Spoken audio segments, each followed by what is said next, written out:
Pernah nggak sih orang tuh ketakutan kalau Allah cabut nikmat beribadah? Itu sih. Karena kalau orang nggak vaksin medis, dia mungkin imbasnya nggak nikmatin kayak gini. Ada kebab, ada kopi, ada. Karena COVID kan nggak ada rasa ya. Benar. Sama halnya ada orang kena virus, mungkin dia di hatinya ada masalah, sehingga dia buat nikmat ibadah pun nggak ada rasa. Udah sholat ya formalitas aja lah, Jumatan ya, ada teman-teman kantor pada Jumatan, kita Jumatan. Itu gimana ya Tati?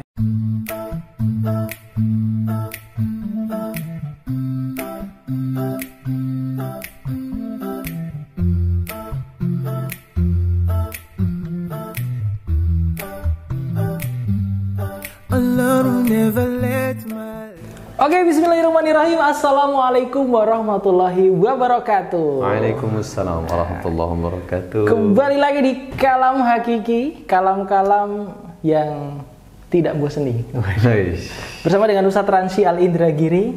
Ya insya Allah tetap setia di sini. Dan insya Allah akan nikah lagi.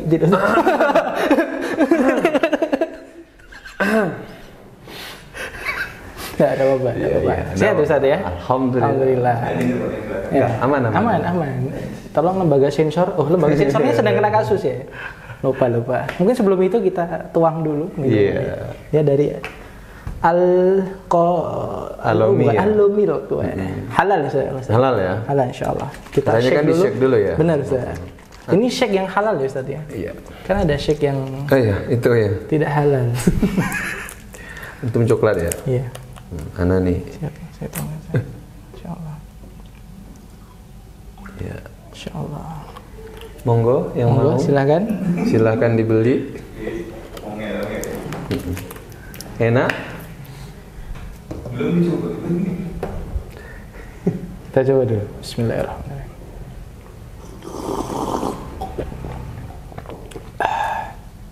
Beda ya. Ada yang minum sekali gitu ya, beda. Ya, rasanya seperti apa ya? Seperti menjadi Iron Man. Tidak ya? Ada kebab Ustadz mungkin sambil enggak. Ya, jadi gini Ustadz, saya tuh mau tanya. Ini kan orang-orang tuh lagi pada gencar-gencarnya suruh vaksin. Masuk kemanapun vaksin, masuk pelaminan vaksin, masuk kamar tetangga sebelah vaksin gitu kan. Kita vaksin apa itu? Vaksin ini Ustaz, apa ya namanya? Meningitis. Pokoknya harus vaksin mana-mana. Orang tuh pada kayak apa ya? Kayak khawatir gitu kan, kayak kalau nggak vaksin tuh nanti gini nggak bisa kesini, nggak bisa main gitu. Padahal orang tuh nggak pernah khawatir tentang apa ya? Mungkin iman juga Ustaz ya perlu divaksin. Itu gimana sih Ustaz? Iya. Ya vaksin itu kan ya untuk nguatin imun ya. Ya, jadi sebenarnya itu gampang ya. Kita kalau ngeliat imun orang itu bagus, badannya itu sehat. Gitu. Jadi gitu. Jadi badan sehat itu mulai dari kadar kalori dalam tubuhnya, kadar lemak kan gitu ya. Benar-benar. Jadi massa otot itu kan itu gitu ya. Jadi kalau agak buncit sedikit itu sebenarnya kan gitu ya. Itu kan sebenarnya perlu booster kan. Perlu gitu, booster. ya. Benar.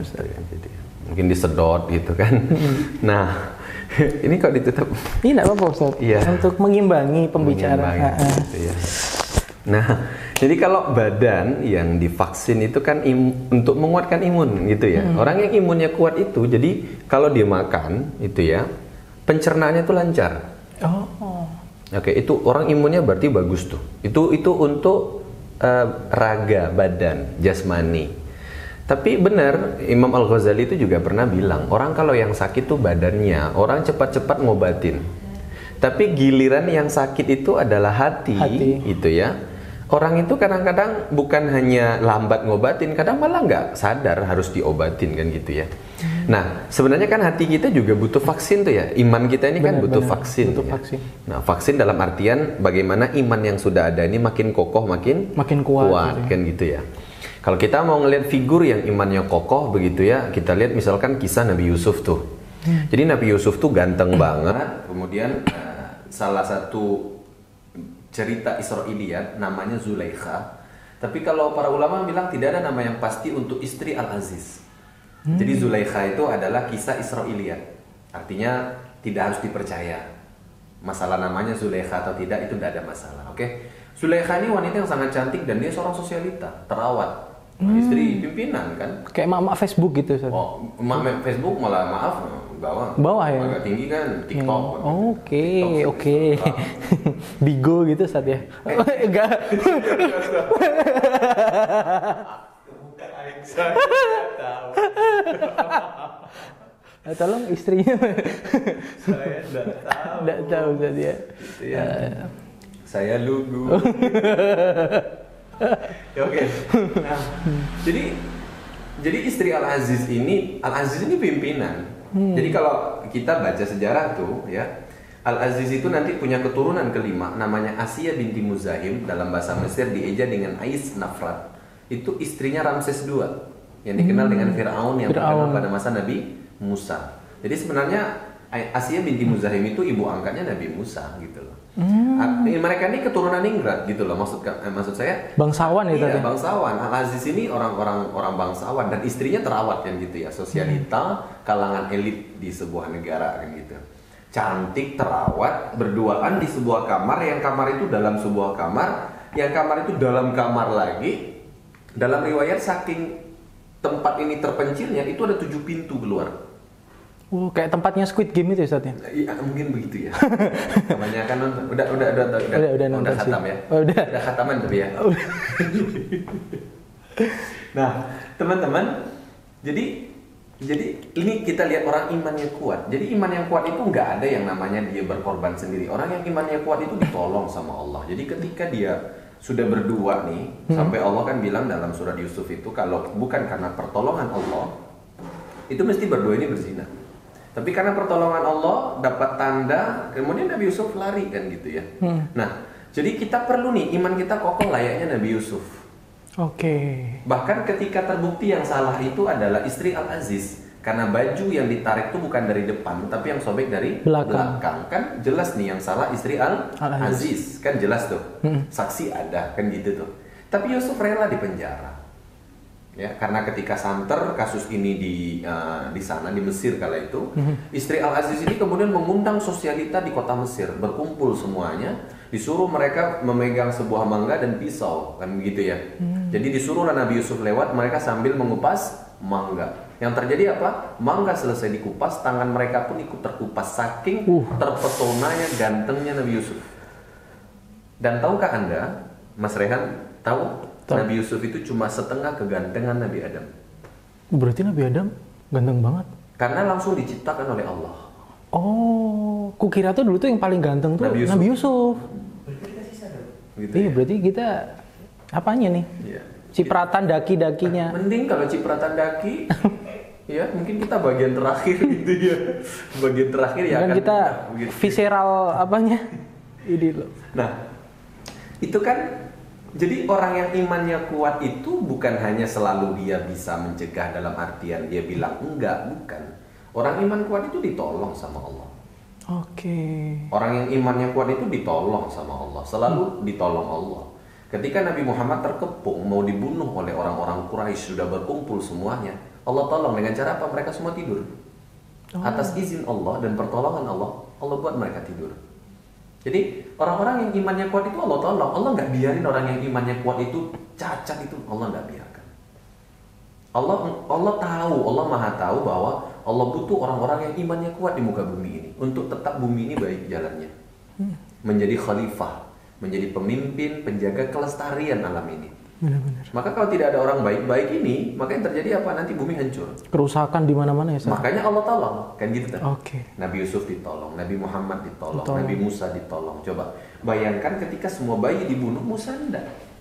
Bahkan kan ketika Musa dihanyutkan oleh ibunya ke Sungai Nil, tahu yang dapatnya siapa? Fir'aun. Yang selama ini nyari-nyari dia tadi ya. Yang selama ini membunuh semua anak bayi lahir laki-laki itu dibunuh. Lah begitu Musa kecil hanyut, itu kemudian sampai ke tempat pemandiannya Fir'aun, tempatnya biasa Fir'aun main di Sungai Nil ya, kayak kita mungkin kecil main pelosotan. Iya, waterboom gitu. Coba bayangin Fir'aun main pelosotan. Fir'aun main pelosotan, bawahnya neraka. perosotan gitu kan. Tapi yang baring-baring tentaranya semua gitu kan. Nah itu Nabi Musa kecil tuh di dalam keranjang hanyut di sungai Nil. Fir'aun lihat, tentara ngelihat. Tapi Asiyah binti Muzahim juga ngelihat istrinya Fir'aun. Apa kata Asiyah binti Muzahim ketika Fir'aun membunuh Musa kecil? Apa kata Asiyah? Jangan bunuh, la taqtuluhu, jangan kalian bunuh dia. Kita ambil aja jadi anak, mungkin bisa manfaat dan bisa menjadi qurrata ayun kita, kata Asiyah binti Muzahim. Masya Allah. Ini cara Allah menolong. Nabi Musa nggak bisa perang. Nabi Musa nggak ngerti politik kala itu, masih bayi.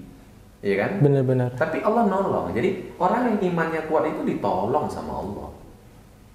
Jadi mustahil ya kita khawatir gitu ya, karena Allah pasti tolong. Allah pasti tolong kalau iman kita kuat. Jadi kalau kita seringnya nggak ditolong tuh, lagi sendirian, nggak ada yang lihat.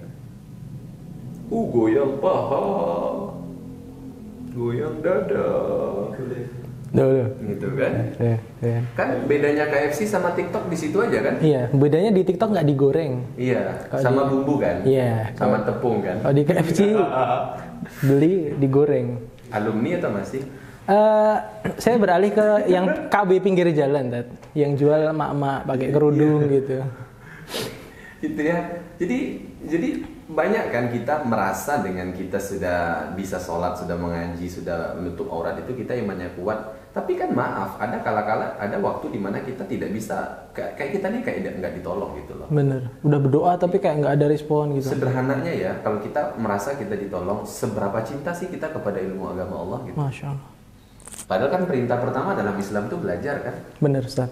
Saya banyak ketemu kadang-kadang teman-teman itu berdakwah, tapi dia tidak belajar agama. Dia cuma sibuk bagaimana berdakwah. Dia lupa, dia jadi lilin. Dia terangin orang tapi dia habis. Dia tidak membantu dirinya sendiri. Dia terangin orang, orang terang, dapat terangnya, tapi dia hancur. Kenapa? Orang belajar dia enggak. Dia buat flyer, dia buat foto, dia buat video, bagaimana orang mengaji, dibuat event, dibuat acara-acara besar. Tapi sementara dia sendiri kan hampa. Ilmu nggak punya, sembarangan, ya. Jadi akhirnya terjadi apa? Oh, dia ini nggak ditolong Allah gitu loh.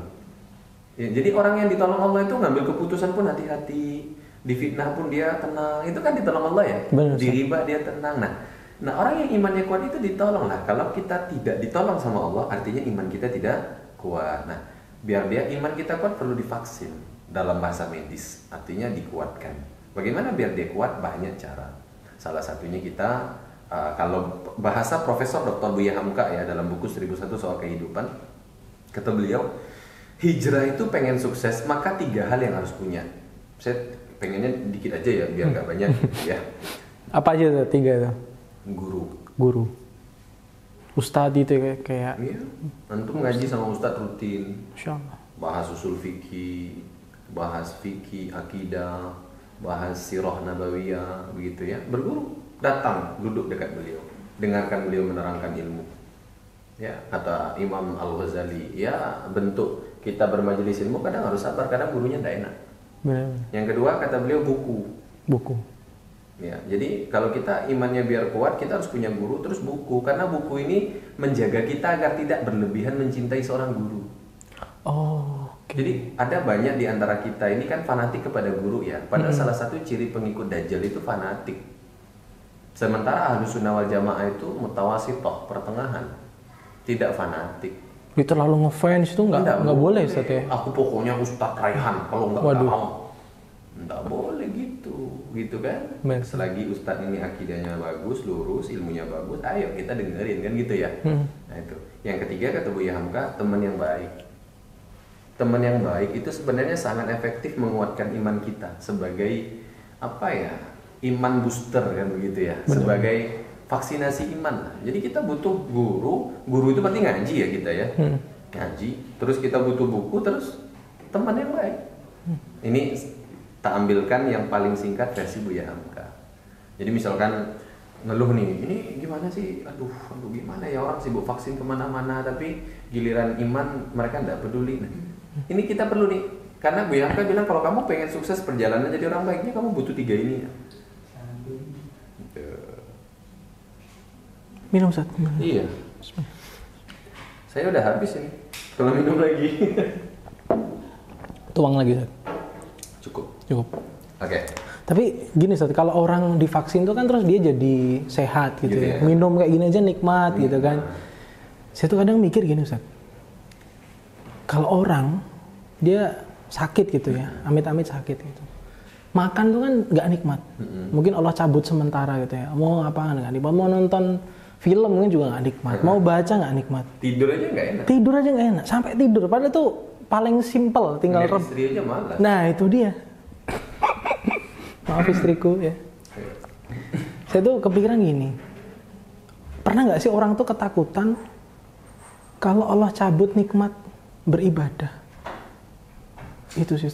Karena kalau orang nggak vaksin medis, dia mungkin imbasnya nggak nikmatin kayak gini. Ada kebab, ada kopi, ada. Kena COVID kan nggak ada rasa ya. Benar. Sama halnya ada orang kena virus, mungkin dia di hatinya ada masalah, sehingga dia buat nikmat ibadah pun nggak ada rasa. Ya udah sholat ya formalitas aja lah. Jumatan ya. Ada teman-teman kantor pada Jumatan, kita Jumatan. Itu gimana ya Tat ya? Ada orang kayak gitu. Iya. Antisipasi. Jadi memang jadi gini. Jadi kan yang mampu merasakan kelezatan ibadah itu kan cuma orang yang dia itu nanti dapat surga di akhirat kan gitu.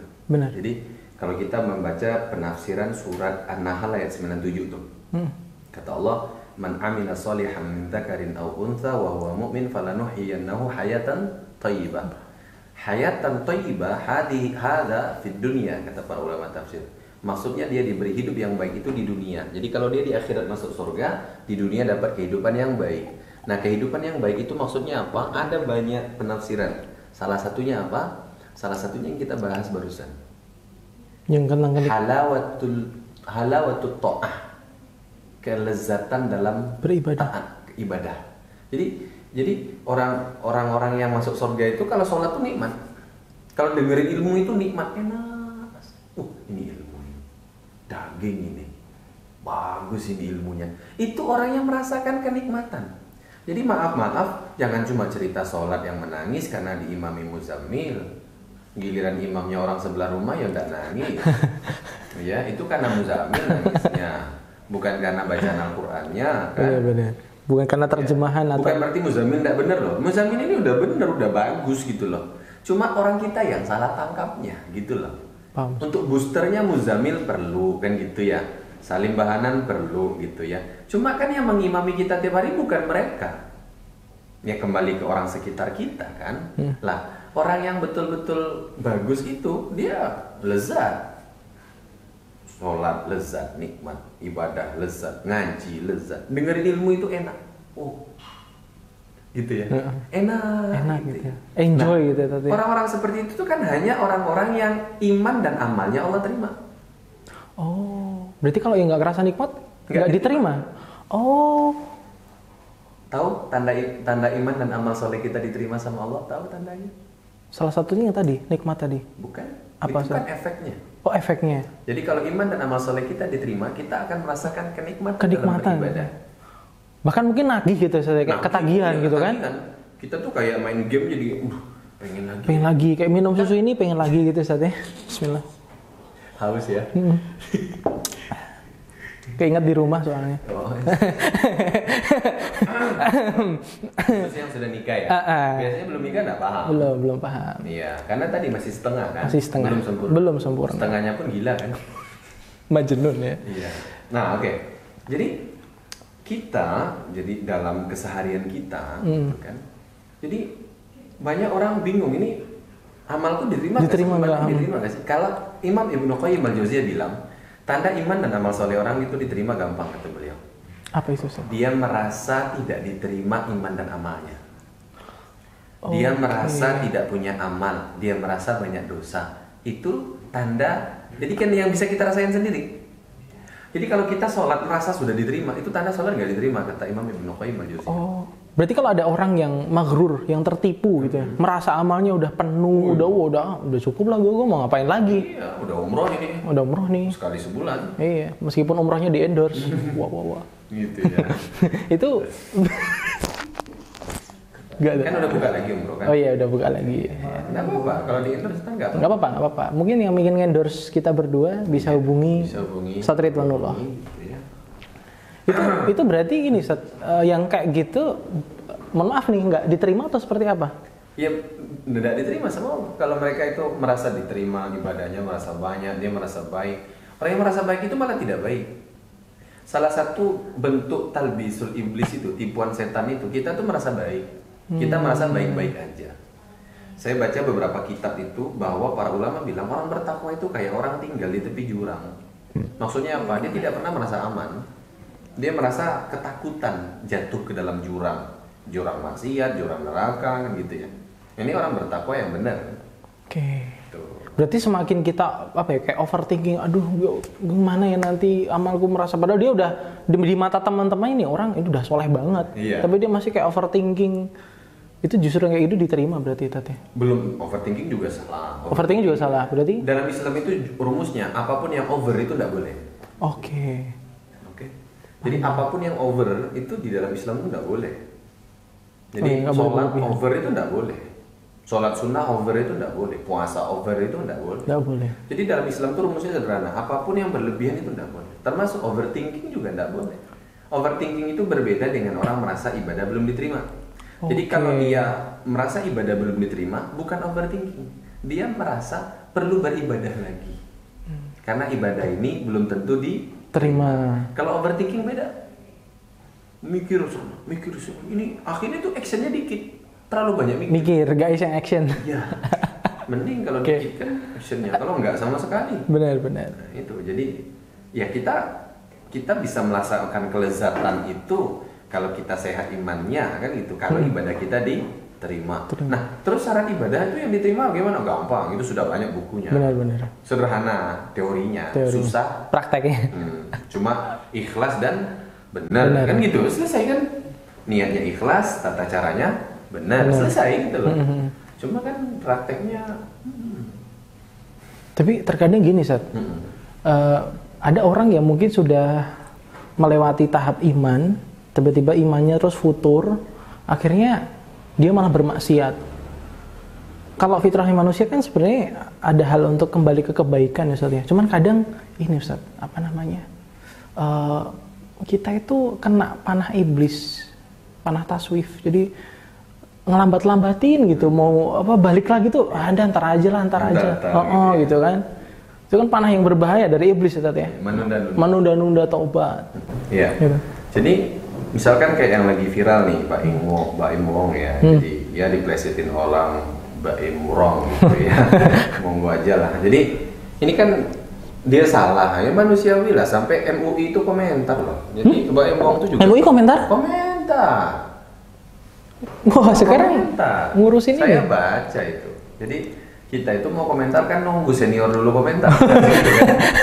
Gitu kan? Bener. Gitu. Jadi saya ketika dulu rame tuh kasus Bu Sukmawati tuh bikin puisi itu cadar ya. Itu saya nunggu dulu nih. Ini Profesor Dr. Yunal Ilyas komentar apa? Saya nunggu itu. Baru saya komentar. Karena kan etikanya kan gitu tuh. Karena mereka lebih tahu ya dunia seperti itu. Sama MUI komentar. Ya Pak Imong juga manusia biasa, bukan malaikat. Kadang dia salah. Cukup minta maaf selesai. Dan akhirnya kan Pak Imong minta maaf. Sekarang itu malah yang terbaru malah peluk-pelukan. Tapi sebenarnya hikmah paling besar adalah kakek itu jadi banjir rezeki gitu loh. Ada hikmah di balik itu semua itu ya. Jadi harus beneran kan akhirnya kan banjir diundang. Rezeki kan. Dikasih sana, dikasih sini, diundang sana sini, dapat uang kan begitu tuh. Ya mungkin dengan kejadian itu beliau harus berterima kasih ke Mbak Imbong juga gitu loh. Karena kadang kita dipijak malah kita jadi tinggi kan gitu ya. Ada yang seperti itu. Nah, itu kan sama tuh orang salah kemudian minta maaf balik lagi ke fitrah baiknya kan gitu ya.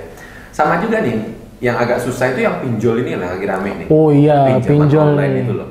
Itu kan mereka salah, kenapa susah balik? Karena memang mereka hidup di komunitas yang seperti itu. Kan kalau kita lihat penggerebekannya kan, itu kan mereka itu rupanya di dalam satu ruangan kan rame banget tuh. Bener, ada banyak gitu. Iya, jadi kan dia mau balik tuh kan susah karena sudah kayak terikat jaringan kan gitu tuh. Udah circle-nya begitu. Iya, jadi orang kalau sudah berada dalam sebuah ya lingkaran yang tidak baik, dia mau keluar tuh susah. Dia mau keluar tuh susah. Nah, setiap orang-orang yang salah itu sebenarnya dia punya peluang, dia punya kesempatan untuk baik lagi. Untuk dapat hidayah itu. Iya. Cuma kalau kita ngelihat tuh bedanya Baim Wong sama orang-orang yang dipinjol itu ya, bedanya di mana? Ini kan Mbak Imong ini cuma figur aja gitu ya, kejadian aja nih. Banyak sih yang lain lagi gitu ya. Jadi ketika orang dia salah itu, dia tidak berkomunitas dengan yang sesama salah, itu kadang lebih cepat minta maaf dan balik bertobat jadi orang baik lagi. Oke, karena nggak ada pengaruh circle. Betul. Oke. Apalagi kalau dia berkumpul bersama orang-orang baik, lebih cepat lagi. Sama ustadz iya, gitu lebih ya. cepat lagi. Masya Allah. Tapi sebaliknya, ketika dia berkumpul di lingkaran orang-orang yang tidak baik, maka di proses balik ke baik itu lama dan berat. Bahkan cenderung tidak mungkin. Kadang seringnya malah tidak berhasil. Oke. Karena apa? Karena magnet, gitu ya. Berteman itu kan magnet ya. Jadi magnet yang kemudian kita akan dibawa oleh teman kita mau arah kemana. Tuh, jadi kalau misalkan nih Mas Raihan nih punya teman gitu ya. Tidak baik ya kita aja sih ke komunitas kita, jangan kita ke komunitas dia. Oke. Jadi kita satu orang atau 2 orang ke komunitas 10 orang itu lebih berat daripada dia teman kita yang tidak baik ini 1 orang atau 2 orang kita bawa ke komunitas kita 10 orang. Jadi orang banyak lebih mudah mewarnai orang sedikit dibandingkan orang sedikit yang ingin mewarnai orang banyak. Kalau kita bilang loh, Mus'ab bin Umair itu berdakwah ke Madinah sendirian loh. Oh, sudah banyak yang berislam loh sebelumnya. Sebelum Mus'ab bin Umair ke Madinah kan sudah banyak yang berislam ke Nabi. Dari Madinah. Jadi yang menjamin Mus'ab bin Umair itu sudah banyak. Ketika Ja'far itu bin Abi Thalib itu ke Habasyah. Itu kan di sana tidak ada orang Islam. Oh, di sana itu terkenal Raja Najasyi itu adil, baik, jujur. Jadi dia akan melindungi orang-orang yang baik. Nah, kan gitu, dan dia sangat demokratis kan orangnya. Jadi gini loh, kadang-kadang kan kita bilang enggak kok Nabi berdakwah. Enggak, Nabi enggak pernah berdakwah sendiri. Nabi punya sahabat terkenal dengan para sahabat. Sampai Allah cantumkan dalam Al-Qur'an kan gitu. Benar. At-Taubah 100 itu. والسابقون الأولون من المهاجرين والأنصار والذين تبعوهم بإحسان رضي الله عنهم ورضوا عنه. Sampai keluar hadis i'malu ma syi'tum faqad ghafartu lakum. Berbuatlah sesuka kalian, aku akan ampuni dosa-dosa kalian. Jadi Nabi juga butuh orang di sekitar Nabi kan gitu ya. Nah, jadi kalau kita pengen nih mengajak teman kita baik, jangan kita ke tempat komunitas dia, jangan kita masuk ke gerombolan dia. Tapi tarik 1, 2, bawa ke gerombolan kita. Besok lagi ambil 1, 2, bawa lagi ke gerombolan kita. Begitu ya. Jadi karena apa? Karena kalau lingkarannya itu tidak baik, mau keluar tuh susah. Cara kita ngajak ya biasalah, ajak main futsal kayak gitu. Ajak main sepak bola, berkuda. Gitu kan. Kalau dia nggak mau berkuda mungkin motoran gitu kan. Kalau dia nggak bisa motoran, motornya dikasih kan gitu ya. Enggak, naik sepeda roda 3 ya, bisa, gitu ya. Jadi kan kita punya banyak cara. Metode itu kan elastis ya. Benar. Bisa menggunakan cara apa aja. Gitu ya. Bisa diajak makan-makan gitu kan. Benar, bisa. Makan kebab gitu ya. Ada kebab. Minum susu gitu kan. Bikin kopi begitu kan. Itu biar kita kan harus punya cara ngajak orang baik kan gitu. Punya marketing yang bagus. Iya. Masa jualan kita mati-matian, masa untuk agama kita biasa aja kan. Gunakan segala cara. Berarti kita menuntut kita agar kita bisa jadi brand ambassador kebaikan. Insyaallah keren banget. Gitu ya. Jazakallah khairan Ustaz. Insyaallah semoga teman-teman di luar sana bisa jadi brand ambassador yang bagus untuk menyelamatkan teman-teman pinjol. Nanti kalau hakiki mungkin bisa jadi lembaga penaung pinjol hijrah. Pinjol syariah. Pinjol hijrah. Jaminan kuda. Gitu. Ya. Itu Ustaz, terima kasih banyak. Semoga ini bukan pertemuan terakhir, akan ada part-part selanjutnya Ustaz ya. Insyaallah. Gitu. Gimana? Oke. Hakiki lovers dimanapun Anda berada. Hakiki lovers. Para hyung-hyung dan ngap-ngap ngabers dimanapun Anda berada. Thank you banget udah dengerin podcast ini sampai akhir. Jangan lupa like, comment, subscribe, dan juga ikuti kami di Spotify ya. Saya Ranjan Nitra undur diri. Terima kasih banyak. Mohon maaf apabila banyak salah, karena kebenaran hanyalah milik Allah. Assalamualaikum warahmatullahi wabarakatuh.